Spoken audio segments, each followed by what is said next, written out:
Un suscriptor me preguntó que si Oda en estos últimos capítulos estaba tratando de redimir a Oppenheimer. Abro paréntesis. Para comenzar este análisis, que ya tenía varios capítulos sin hacer uno, es que el manga ha estado girando alrededor de los mismos temas. Estoy seguro que muchos están de acuerdo que incluso el mensaje de Vegapunk es más bien una recopilación de cosas que ya sabíamos o que ya teorizábamos, y que solo faltaba la confirmación. El poder de las armas ancestrales, la historia contenida en los Poneglyphs, la distribución de estos por el mundo, la ciencia del reino antiguo, Joy Boy siendo el primer pirata. Esta transmisión ha sido más un recordatorio de que Eiichiro Oda escribe One Piece para todos. Y lo cito en sus propias palabras, que no escribe esta historia para un puñado de youtubers, cierro cita. Que no es solo para la gente como ustedes que les gusta analizar, desmembrar cada detalle para hacer predicciones justificadas, etcétera, etcétera. Que One Piece es para todos, para los nuevos nakamas también, que apenas hace años, meses, días tomaron el manga por primera vez, que vieron su primer episodio. Para todos ellos y nosotros es la transmisión de Vegapunk. Para los que no seguían la obra hace 20 años cuando pasó lo de Ohara, para que sepan sobre el siglo vacío, sobre el misterioso nombre del reino antiguo, todo lo que ha dicho Vegapunk en este mensaje. Pero ahora agárrense que después de varios capítulos sin análisis, ya por fin me agarró la inspiración. Cierro paréntesis. Oda está tratando de redimir al responsable del proyecto Manhattan, la creación de la bomba atómica, Oppenheimer. Y entonces, ¿qué hay de Einstein? Oppenheimer participó activamente en el desarrollo de la bomba, sí, pero Einstein sí tiene un pecado. No es el haber ideado la fisión de los átomos, la ciencia detrás de la bomba atómica, el potencial de los átomos de colisionar y generar energía hasta ese entonces sin precedentes. Esta era solo una idea para generar energía, como el sueño de Vegapunk, energía infinita. De hecho, cuando Einstein lo ideó, él mismo subestimó el poder de la ciencia de su época. Él no pensaba que tales ideas fueran posibles, incluso dijo que estaban a cientos de años o algo así de lograr una cosa como esa. Les recomiendo que vean el documental de Einstein y la bomba. Es más bien una dramatización de su vida después de haber escapado de Alemania. Lo increíble de este documental es que todos los diálogos, las veces que habla Einstein, fotos, recuerdos, todo sale directamente de las bitácoras del propio científico, el diario de Einstein. Por eso cuando en los comentarios me preguntaban que si Oda estaba tratando de redimir a Oppenheimer, yo pensé inmediatamente que no era lo mismo, porque como les dije, Oppenheimer participó activamente en la creación de la bomba, tomó decisiones sabiendo que había cientos de miles de vidas humanas en juego, mientras que Einstein, como Vegapunk, solo había ideado el concepto. En el caso de Stella, la flama madre que él había desarrollado para traer prosperidad al mundo y que York robó para entregársela a Im y al Gorosei, convirtiendo esta fuente de energía en combustible para operar una arma de destrucción masiva, matando a cientos de miles de personas, desapareciendo enteramente a una isla de la faz de la Tierra. Y aunque Einstein no fue parte del proyecto Manhattan, como Vegapunk no fue parte de Lulusia, aunque él no tuvo nada que ver con la creación de Little Boy y Fat Man, las bombas atómicas, en su vida sí sufrió, sí se arrepintió por algo. Y aquí está el detalle. Einstein sí cometió un error, un pecado, uno que Oda no está tratando de redimir, sino que nos los está presentando tal y como pasó, a manera de ficción, por supuesto, en una historia de piratas, sin tratar de lavar la imagen de Einstein, de Oppenheimer. Oda solo está usando este momento de la historia, estos personajes, para hacer a su obra una con la que todos podamos reflexionar, una que nos haga abrir los ojos y preguntarnos en qué clase de mundo queremos vivir. Ese es el propósito de One Piece. Entonces, ¿cuál fue el pecado de Einstein si no fue haber ideado la ciencia detrás de las bombas? Pues como Stella, Vegapunk, que decidió trabajar para el gobierno mundial, su pecado fue haber acudido al gobierno de los Estados Unidos, haber escrito esa carta al presidente Roosevelt, haberle dicho a esa bola de mentecatos hambrientos de poder de aquí de nuestro mundo real que los alemanes podían estar cerca de conseguir la creación de la bomba atómica, haberle dicho al presidente de la nación más bélica del mundo que existía un poder tan devastador que era capaz de acabar con guerras en segundos, que debía apresurar la carrera atómica para vencer a los alemanes, hasta dándoles ideas de dónde podían encontrar el uranio que no tenían en los Estados Unidos. Ese fue el error de Einstein, porque mientras en Estados Unidos ya se estaban saboreando tal poder destructivo, en Alemania estaba pasando algo muy peculiar en la historia. Hitler y el partido nazi habían puesto muchísimo dinero en el equipo científico para desarrollar la bomba atómica, ¿verdad? Pero misteriosamente, aunque estaban relativamente cerca de lograrlo, una y otra vez el proyecto fracasaba, y todo debido a un solo hombre, el físico alemán Werner Heisenberg. Él fue la causa de que Hitler nunca lograra la bomba atómica, y es que esto es lo fascinante. Los mismos historiadores no se pueden poner de acuerdo si fue porque Heisenberg era un incompetente o fue porque intencionalmente estaba saboteando el proyecto, que él no quería que ninguna nación del mundo tuviera acceso a tal poder. Y aunque suena como de película, hay evidencia para inclinarse por ambas teorías. Yo creo que esto va a ser uno de los misterios de la historia que nunca va a ser resuelto. Y yo les pregunto, ¿Heisenberg fue un héroe por intencionalmente sabotear al ejército alemán? ¿O fue un físico mediocre que simplemente no dio el ancho? Ustedes decidan. Bueno, perdón por desviarme tanto de One Piece, pero es que esto es realmente fascinante, y la verdad es que sí está fuertemente relacionado con lo que está pasando con Vegapunk. Hemos aprendido a querer a este personaje. Recuerdo que al principio, justo como Bonnie, yo pensaba que era un científico sin escrúpulos, interesado solo en el avance científico, sin remordimientos por las posibles consecuencias, sin moral, y la verdad es que no pensábamos tan mal. Así lo había retratado Oda. Eso es Vegapunk, un científico sin escrúpulos. Y antes de que se me vengan encima, acuérdense de lo que le dijo a Jinbe sobre Punk Records, la memoria colectiva. Jinbe le preguntaba que si los humanos compartían una misma memoria, que eso no iba a traer conflictos ideológicos. Estela le contestó que si se ponía a pensar en esos dilemas morales, la ciencia nunca iba a avanzar, y así con todo lo demás. Por eso Oda se encargó de dibujarnos a Vegapunk diciéndole a Dragón que él nunca se iba a unir al ejército revolucionario, que mejor iba a trabajar para el gobierno. La esclavitud no importa, las masacres no importan,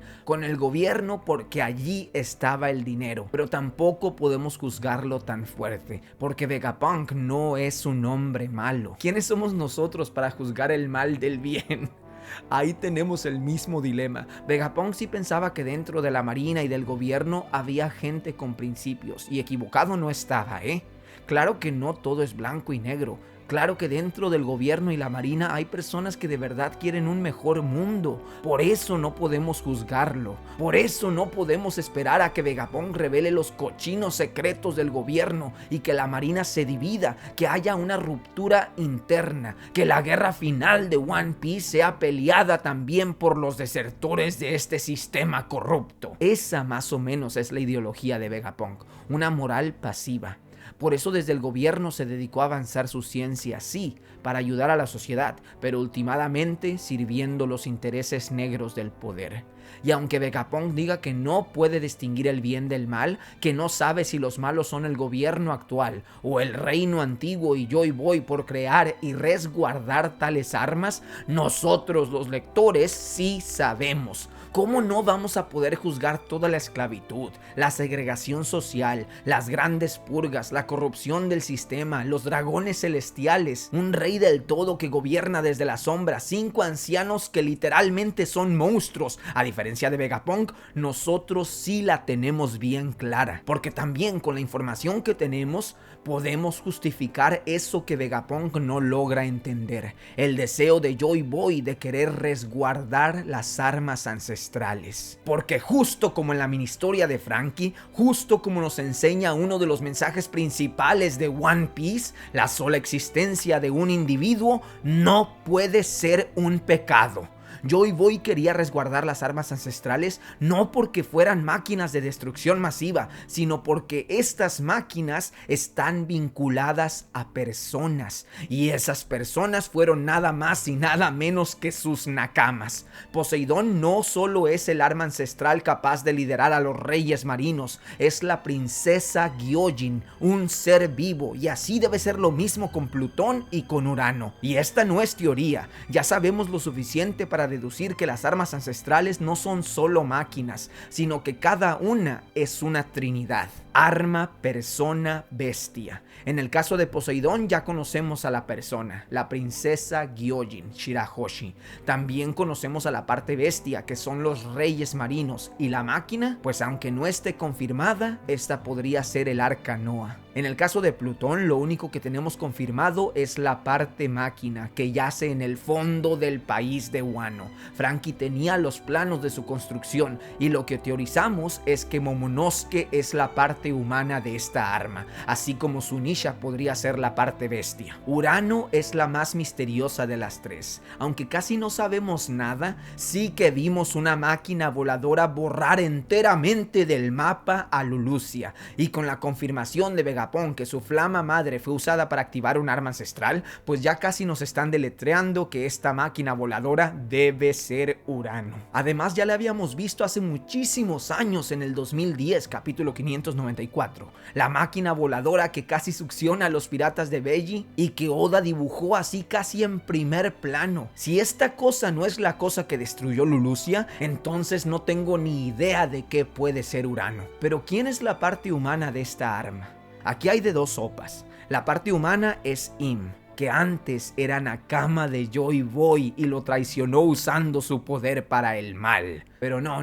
¿Y Nefertari Lily qué? Aquí ya he visto cómo algunos están optando por la teoría del cambio de cuerpos, la fruta de Lo, que Im pudo haber cambiado su cuerpo con el de Nefertari Lily, que ahora necesita el de Vivi o una cosa así. La verdad es que estaría más interesante que a Im le hubiesen robado su cuerpo y lo hubiesen contra su voluntad metido en el cuerpo de Nefertari Lily, reduciendo su poder destructivo significativamente. Digo, puede ser, el cambio de cuerpos es una teoría interesante, pero esto más bien suena a robo, a traición.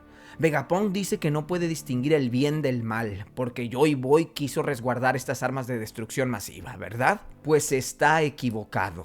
El error de lógica de Vegapunk es que aquí él seguramente está pensando en máquinas, y es natural, es lo primero que a uno se le viene a la mente al hablar de armas. Pero como sabemos, lo más seguro es que Joy Boy haya querido resguardar no las armas, sino a sus amigos, la parte humana de las armas, la parte animal. Por eso Plutón está prácticamente abandonada en el fondo de Wano, por eso Oda ha hecho énfasis en que Luffy, prácticamente como Joy Boy del siglo vacío, no están ni remotamente interesados en usar el poder de ninguna de estas armas. A Luffy no le interesa en lo más mínimo saber qué cosas son. Pero no se metan con Momonosuke, con la princesa Shirahoshi, porque allí sí Luffy moverá mar, cielo y tierra para protegerlos, para resguardar a sus amigos. Por eso Joy Boy quería proteger las armas, no porque le interesaran las máquinas, porque estaba tratando de resguardar a sus nakamas. Pero si Im robó a Urano, si a este autoproclamado dios lo único que le interesa es matar, purgar al mundo cada que se acercan a la verdad, claro que lo que resguardó fue la parte máquina de las armas, la parte destructiva, este artefacto volador que ya vimos hace más de una década, el poder de Urano. Entonces, ¿quién es la parte humana, la parte animal? Pues por ahora no sabemos nada. Hay varias teorías. Por aquí en el canal hay una hablando de que las conexiones a Urano podrían estar en Elbaf. Ya lo veremos en el futuro. Por ahora, el incidente de Egghead, el mensaje de Vegapunk están más calientes que nunca. ¿Qué significa la muerte? Esta es la pregunta que se hizo Marte cuando vio el cerebro gigante de Stella en Punk Records. Y es la clave para entender la confusión de York. Vimos cómo le estaba dando vueltas la cabeza, tratando de analizar cómo, cuándo, a qué hora Vegapunk habría podido enterarse de los planes secretos del gobierno, que era imposible que supiese todo esto la noche anterior cuando lo ató y luego le disparó a Shaka en el sótano del laboratorio, porque ella sabe que Stella es muy mal mentiroso y un pésimo actor, que cómo demonios era posible que haya reaccionado con sorpresa, lo que para ella quiere decir que realmente Vegapunk no sabía sobre York, no sabía que ella era era la traidora, que no sabía nada de nada. Pero si no sabía, ¿por qué diantres habría pregrabado un mensaje para el mundo anticipando su muerte, revelando el robo de la Flama Madre? Pues como York, muchos de nosotros nos quedamos confundidos. Y es que es verdad, la línea temporal no encaja. No es posible que Vegapunk no supiera que le robaron un fragmento de la Flama Madre y al mismo tiempo grabar un mensaje diciéndole al mundo que le habían robado un fragmento de la Flama Madre y que ésta había sido utilizada para destruir a Lulusia. Pues la respuesta a todo esto podría estar en la pregunta de Marte al ver el cerebro de Vegapunk. ¿Qué significa la muerte? Significa cuando el cerebro de alguien es extraído conteniendo todas sus memorias, toda su esencia. Podría ser que muchos teorizadores hayan estado en lo correcto y que el mensaje de Vegapunk no es un mensaje pregrabado, sino que está en vivo desde el metaverso o el lugar a donde van las conciencias de los Punk cuando mueren físicamente. ¿O por qué otra razón los Punk que vemos en pantalla durante la transmisión son precisamente los que han muerto, entre comillas? Pitágoras, Shaka, Stella, ¿por qué solo ellos? Mientras que afuera en el universo físico aún tenemos a Atlas, a York, Edison y Lilith. La verdad es que solo este detalle está como para al menos cuestionarnos la temporalidad de esta transmisión, que como ya habíamos dicho muchas veces, está siendo resguardada por el robot ancestral gigante. Y qué jugada maestra por parte de Vegapunk. El robot es prácticamente impenetrable. ¿Cómo será la batalla entre este titán y los 5 monstruos del Gorosei? Pero volviendo a la pregunta, ¿en serio puede ser que la conciencia de Stella, Pitágoras y Shaka sigan vivas? ¿Qué significa la muerte si después de morir tu ser puede continuar? Entonces la pregunta fundamental es, ¿el mensaje de Vegapunk es pregrabado o está en vivo? ¿Hay más opciones además de estas dos? Bueno, pues aunque la teoría de que el mensaje es en vivo desde el metaverso es muy llamativa, Morgans en el capítulo 1109 les dice a sus colegas que miraran al reloj en la pantalla en la que estaba Vegapunk, que esa no era la hora actual de Egghead, que este debía de tratarse de un mensaje pregrabado, que además a estas alturas la isla ya debía estar hecha polvo. Aquí recordemos que nosotros también estamos en el manga en el pasado, que el narrador nos está contando desde el futuro lo que va a ocurrir, lo que pasó en la isla del futuro y que llegó a ser conocido como el incidente de Egghead. Pero entonces, ¿cómo demonios se enteró Vegapunk de todo esto? ¿Cómo sabía que le habían robado un fragmento de la Madre Flama? ¿Cómo tomó la precaución de esconder el transmisor? Él ya sabía que el gobierno estaba atrás de él, pero por la investigación del siglo vacío, él también ya había atado los cabos de lo que le pasó a Lulusia. Pensándolo bien, Vegapunk dijo que sabía que le habían robado un fragmento de la Flama Madre, no que supiese quién se lo robó. York estaba en lo correcto al decir que Stella se veía genuinamente sorprendido de que la traidora fuese ella. Después de todo, nadie sabía nada, pues York nunca subió esas memorias a Punk Records. Entonces puede ser que la respuesta sea así de simple. Vegapunk sí sabía todo, menos que York era la traidora. Por eso genuinamente se sorprendió. Pero para saber exactamente, tendremos que esperar unas semanas. El deseo de Roger. Como les había dicho al principio del video, estos últimos capítulos son un recordatorio de todos los misterios y pendientes que tiene One Piece. La escena en el bar de Shaku es prácticamente la misma que hace casi 2 décadas, solo que esta vez no fue Usopp preguntando que qué era el One Piece, ni Luffy callándolo, exclamándole que no quería saber, que la aventura era de ellos. Esta vez Rayleigh nos vuelve a amagar de la misma manera, pero ahora es Vegapunk el que está por hablar de más. Rayleigh lo siente y le dice justo lo que le había dicho Luffy, que esta aventura es de los jóvenes, y no solo los sombreros de paja, sino que también la aventura es nuestra, de nosotros los lectores. ¿En realidad queremos saber de esta manera que Vegapunk nos revele todo? Pues claro que no, además de que esto es imposible. Vegapunk mismo no sabe nada sobre el Aftel, apenas si tenía una idea del guerrero Nika, el héroe de las leyendas de Elbaf, el dios del sol. Vegapunk sabe solo lo que dicen algunos poneglyphs sobre Joy Boy, y que nos diga que este Joy Boy fue el primer pirata realmente no afecta nuestro viaje. Que nos revele el nombre del reino antiguo puede ser información clave, pero tampoco va a destapar lo que significa el One Piece. Pero aún así, esta situación en la que Oda nos acaba de meter es complicada. ¿Cuánto queremos saber sin arruinarnos el viaje? ¿Cuánto puede decir Vegapunk que no comprometa la aventura? Algo de lo que vaya a decir es crucial para descifrar qué es el tesoro que dejó Joy Boy en Laugh Tale, y si es así, ¿qué va a hacer Oda para que nosotros no lo escuchemos? Porque segurísimo que la intención de Oda no es revelar de más. Pero al mismo tiempo, esta transmisión de Vegapunk no puede ser detenida. El mundo de One Piece merece saber la verdad, que sepan ellos, pero no nosotros. Esa es la solución, y la manera de lograrlo es igualita a como Oda ha venido haciéndolo con el sueño de Luffy, que desde que por primera vez lo gritó en el Monte Kolubo cuando tenía 7 años, yo quiero ser Orewa y sácatelas, una oleada estampando contra el acantilado, censura total, igualito a cuando Roger reveló el mismo sueño, censurado. Barba Blanca lo escuchó, Oden lo escuchó, lo mismo que Ace y Sabo escucharon el de Luffy, hasta con las mismas heridas, las mismas gasas y banditas cada uno de los tres, para remarcar el simbolismo de que sí, el sueño de Roger y el sueño de Luffy son el mismo. Y que este sueño no es ser el rey de los piratas, que es un sueño más allá de eso, uno al final de su camino, y que varios personajes ya lo conocen, como Yamato, pero que a nosotros Oda nos censuró. ¿Y por qué?